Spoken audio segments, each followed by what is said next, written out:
பொல்லாதவன் விபசாரக்காரரோட கலந்திருக்கக்கூடாது என்ற நிருபத்தில் உங்களுக்கு எழுதினேன். ஆனாலும் இவ்வுலகத்தில் உள்ள விபச்சாரக்காரர், பொருளாசைக்காரர், கொள்ளைக்காரர், விக்கிரகாராதனைக்காரர் இவர்களோடு எவ்வளவும் கலந்திருக்கக்கூடாது என்று நான் எழுதவில்லை. அப்படியானால் நீங்கள் உலகத்தை விட்டு நீங்கி போக வேண்டியதாயிருக்குமே. நான் உங்களுக்கு எழுதினது என்னவென்றால், சகோதரன் என்னப்பட்ட ஒருவன் விபசாரக்காரனாயாவது, பொருளாசைக்காரனாயாவது, விக்கிரகாராதனைக்காரனாயாவது, உதாசீனாயாவது, வெறியனாயாவது, கொள்ளைக்காரனாயாவது இருந்தால் அவனோட கலந்திருக்கக்கூடாது. அப்படிப்பட்டவனோட கூட புசிக்கவும் கூடாது. புறம்பே இருக்கிறவர்களை குறித்து தீர்ப்பு செய்கிறது என் காரியமா? உள்ளே இருக்கிறவர்களை குறித்தல்லவோ நீங்கள் தீர்ப்பு செய்கிறீர்கள். புறம்பே இருக்கிறவர்களை குறித்து தேவனே தீர்ப்பு செய்வார். ஆகையால் அந்த பொல்லாதவனை உங்களை விட்டு தள்ளி போடுங்கள். விபசாரக்காரரோட கலந்திருக்கக்கூடாது என்று நிருபத்தில் உங்களுக்கு எழுதினேன். விசுவாசிகள் விபசாரக்காரரோட கலந்திருக்கக்கூடாது என்று பவுல் ஆலோசனை சொல்லுகிறார். இதை ஒரு நிருபத்தில் அவர்களுக்கு எழுதியதாக இங்கு குறிப்பிடுகிறார்.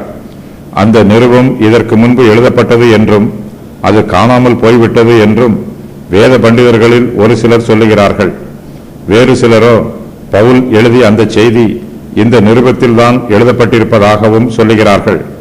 இந்த இடத்தில் விபசாரக்காரரை குறித்து எச்சரிப்பது மிகவும் அவசியமாயிற்று. ஒருவர் சபையில் அங்கத்தினராக இருந்து கொண்டு அவர் விபசாரக்காரராகவோ, பொருளாசைக்காரராகவோ, கொள்ளைக்காரராகவோ, விக்கிரக ஆராதனைக்காரராகவோ இருக்கக்கூடாது.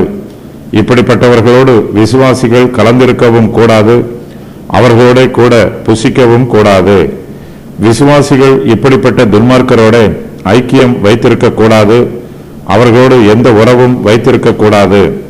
விசுவாசிகள் இவர்களை விட்டு விலகி போகும்போது துன்மார்க்கருக்கு மிகுந்த அவமானம் உண்டாகும். தான் விலக்கி வைக்கப்பட்டதை நினைத்து தன்னுடைய பாவங்களுக்காக இவன் ஒருவேளை மனம் திரும்பலாம், தன்னுடைய துன்மார்க்கத்தை உணரலாம்.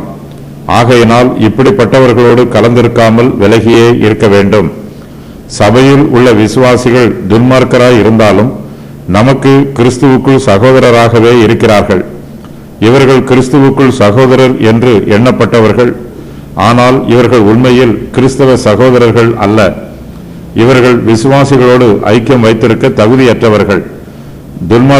துன்மார்க்கருடைய கூட்டத்தோடு சேர்ந்து கொள்ள வேண்டும். விசுவாசிகள் இவர்களோடு ஐக்கியம் வைத்திருக்க கூடாது. பவுல் நிருபத்தில் உங்களுக்கு எழுதினேன் என்று கூறுவது இந்த நிருபத்தையோ அல்லது ஏற்கனவே எழுதப்பட்டு அனுப்பப்படாத நிருபத்தையோ குறிக்கலாம்.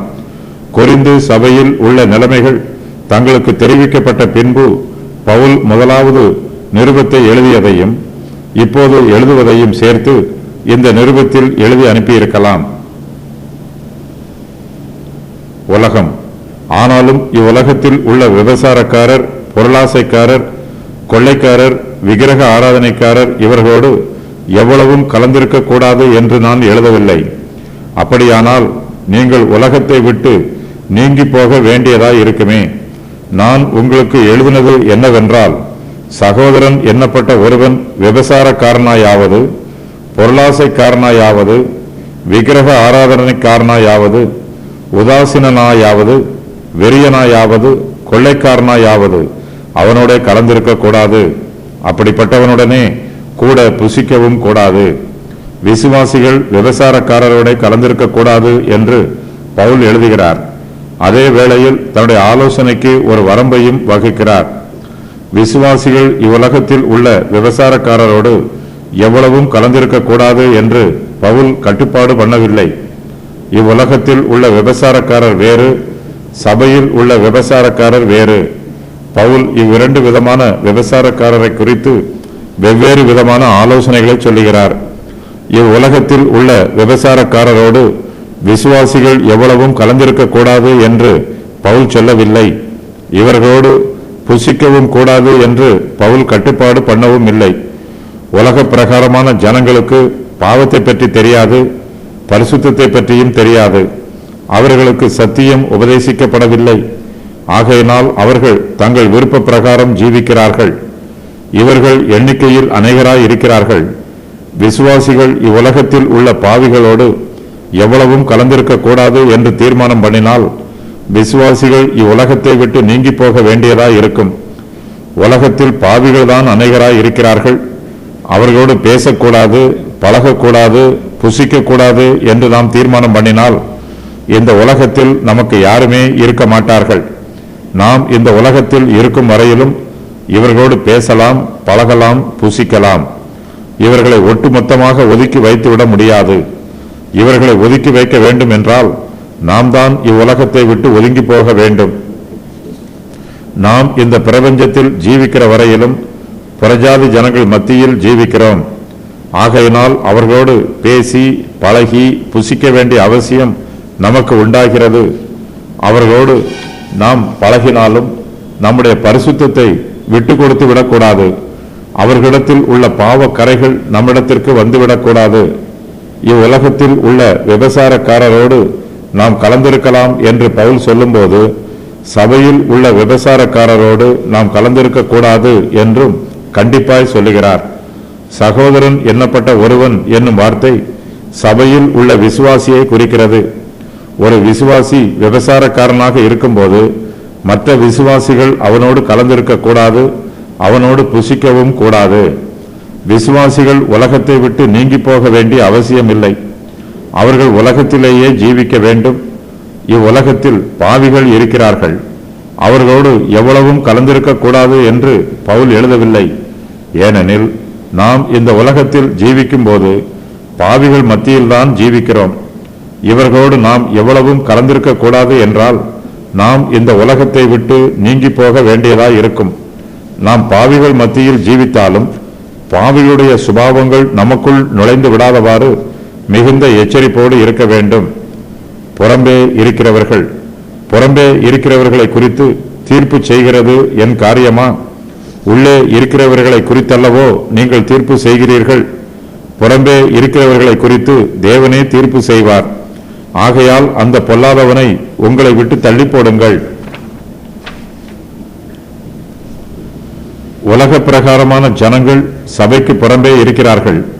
விசுவாசிகள் புறம்பே இருக்கிற அவிசுவாசிகளை குறித்து தீர்ப்பு சொல்லக்கூடாது.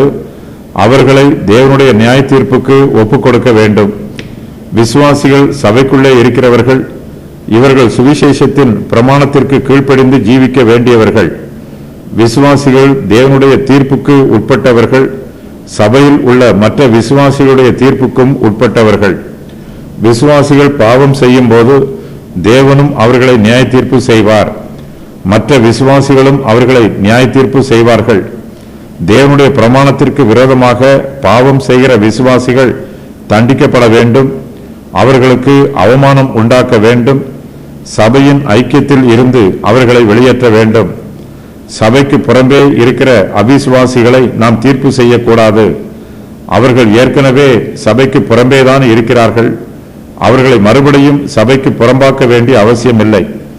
ஆனால் சபைக்கு உள்ளே இருக்கிற விசுவாசிகளை குறித்து நாம் கவனத்தோடு இருக்க வேண்டும். சபைக்குள்ளே சகோதரன் எண்ணப்பட்ட ஒருவன் விபசாரக்காரனாயாவது மற்ற எந்த விதமான பாவங்களை செய்கிறவனாயாவது இருந்தால் அவனோட கலந்திருக்க கூடாது. அப்படிப்பட்டவனோட புசிக்கவும் கூடாது. அப்படிப்பட்ட பொல்லாதவனை விசுவாசிகள் தங்களுடைய ஐக்கியத்தில் இருந்து தள்ளி போட வேண்டும். சபைக்கு புறம்பே இருக்கிறவர்களை குறித்து தேவனே தீர்ப்பு செய்வார். சபைக்குள்ளே இருக்கிறவர்களை குறித்து தேவனும் விசுவாசிகளும் தீர்ப்பு செய்ய வேண்டும். சபையில் இருந்து தள்ளிவிடுவதற்கு வேதாகமத்தின் அடிப்படையில் காரணங்கள்: சமாதானமாக இருக்க மறுப்பது, பிரிவினை உண்டாக்குவது, விபசாரக்காரன், பொருளாசைக்காரன், விக்கிரக ஆராதனைக்காரன், உதாசீனன், வெறியன், கொள்ளைக்காரன், கர்த்தராகிய இயேசுவினிடத்தில் அன்பு கூறாமல் போதல், அவிசுவாசமும் ஒழுக்கக்கேடும், பின்மாற்றம், ஒழுங்கற்று நடப்பது, வசனத்திற்கு கீழ்ப்படியாமை, விசுவாசத்தை மறுப்பது, கள்ள உபதேசம், வேத புரட்டு.